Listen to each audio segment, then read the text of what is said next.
Hello, happy Monday. So today I am making marinara because I'm going to be doing some traveling and I have stuff in my fridge that I need to get rid of. You know, that's usually how I start my dishes. Alright, so I have some olive oil in here and I'm putting some diced onions. You know, I don't want this to be too hot. I'm going to do the garlic thing. You know how we roll. So I find it difficult to find diced tomatoes here in Panama. So I usually buy some tomatoes and dice them. Diced tomatoes. And I have some diced, really small diced carrots, which is something that is a nice addition to making a really nice marinara.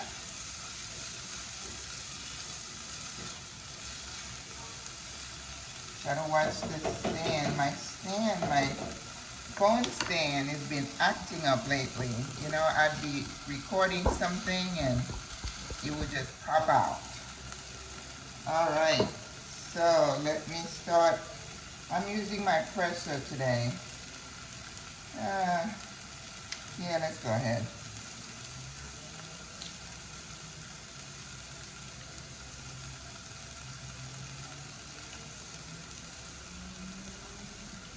Mucho garlic.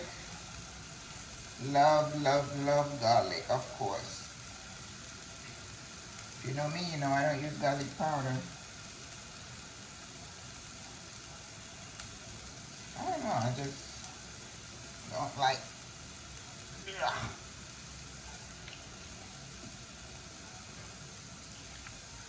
And you know, when you're cooking Italian, and marinara is definitely Italian, I see you can't ever have too much garlic.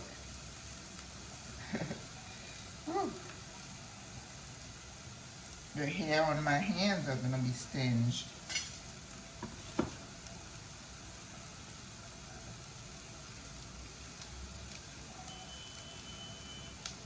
I'm going.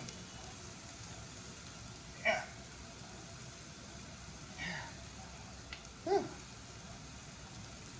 Good thing I've been working my arm muscles. It shouldn't be so hard. But anyway, so we got a nice amount of garlic, fresh pressed garlic. Yes.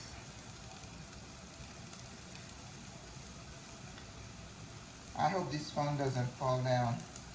It did that in one of my previous videos. I keep keeping an eye on it. Alright. So nice. So now that I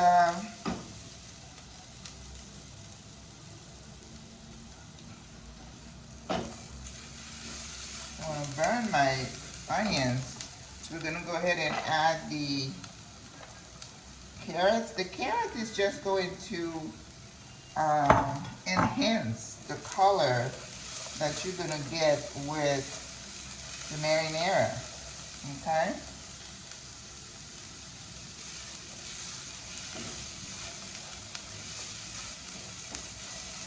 So I'm going to season, and then I'm going to add the tomatoes. So, you know, with the season, I have Italian seasoning. Add a nice bunch of that in there. Add oregano.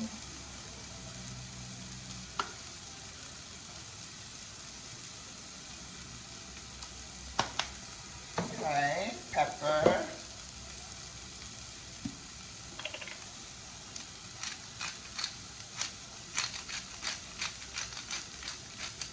Usually when I make this, I don't have to add any salt. Oh, adobo. I have to have adobo. Sorry.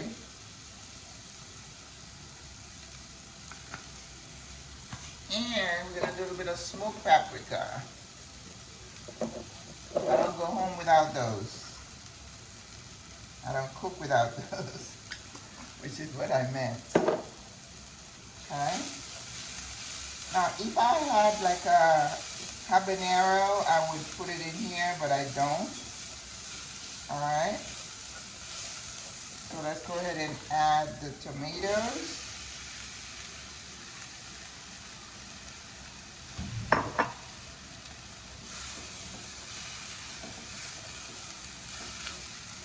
Now there's no liquid in here yet. Okay.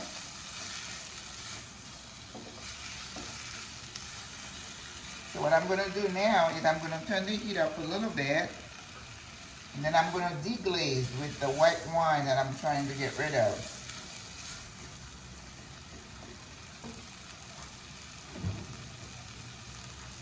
When you deglaze, you put the wine in and you let it cook until it all evaporates, right? So I would say almost a cup.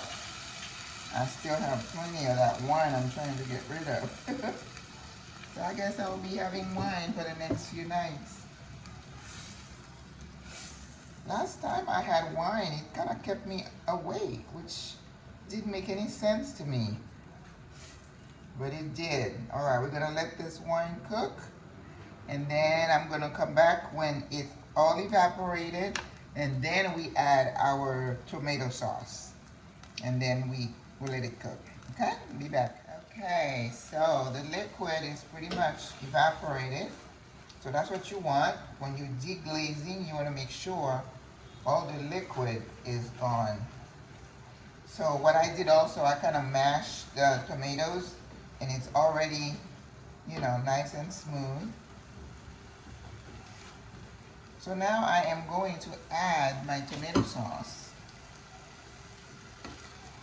How much tomato sauce you use depends on how much you want. Usually when I do about 2 cups, it's good for me. And then here, I found this Hunt's here, which is great. And then I wanted something different, so I found this, which is tomato sauce, pasta de tomato. So I'm gonna, oh, it's paste. Okay, pasta. Okay, it's tomato paste. So I'm probably gonna have to add some liquid to this, because I don't want it too thick. Yeah, I think that's plenty. Just a little bit of water, not a whole lot. Because I want the spices and the tomatoes to really marinate before I add my basil. Okay? So, because what I'm gonna cook, I'm gonna make some potato balls, and I'm going to dump them in there, like when I did my veggie balls. So today I have some potatoes in the fridge. We're making potato balls. Watch out for the recipe.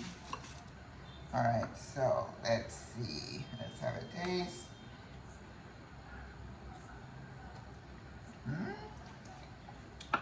It's getting there. Okay. So now we're gonna let this cook for about 10 minutes. I'm gonna turn the heat down and cover it, because otherwise it's gonna splash all over. In the meantime, I'm gonna chiffonade some basil, which means, you know, when you chiffonade, you just put the basil. I'm afraid to put the phone down so you don't see it falling. But you just roll it like this, and then you chop it, okay? And I also have a video that shows you how you chiffonade your basil. Again, go to my plant-based creation, because I folded that channel into my previous channel, who used to be a nurse in the kitchen. and all my videos are under one umbrella, I guess you could call it, one channel. Yeah, because I think I'm going to have another channel when I start my next travel adventure, and I do want to separate the travel from my cooking experiences. Okay, cooking for me is therapy. Alright, so we're ready whenever this is done. And you know, marinara does not take a long time. Now, when I was using sugar, you would put maybe 1 to 2 teaspoons of sugar in this sauce. And I'm telling you, it does balance everything out, but I'm leaving it out this time. I went back to have my labs rechecked after 8 months, and my A1C went down from 6.3, which is pre-diabetic, to 5.6. So there is no way I want to go back to that. So I am staying with the low sugar, no sugar. I use Splenda in my coffee. I have to, you know, confess, I cannot. I have tried. I cannot. I cannot drink unsweetened coffee. I've tried it. So that's my only thing. And you know, if anything happens, I'm not meant to live forever. Alright, so we'll be back. Alrighty. It's been 10 minutes.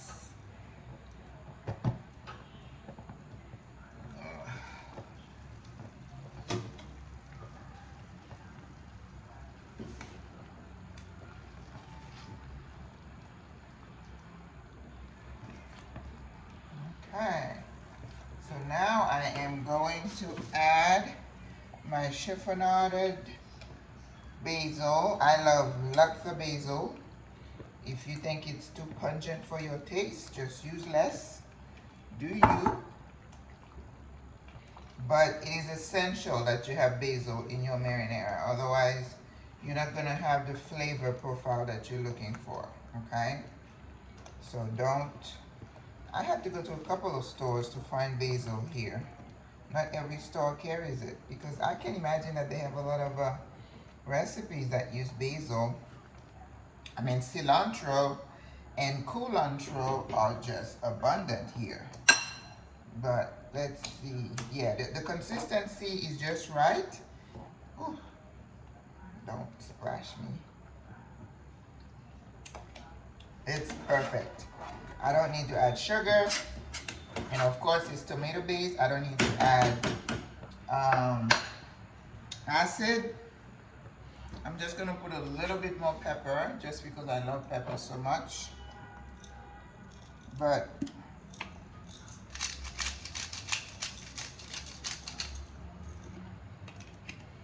we're done. So marinara is done. Now you see how easy it is? Why would you go to the store and buy Prego or what the other brands I used to buy? I prefer to make my own.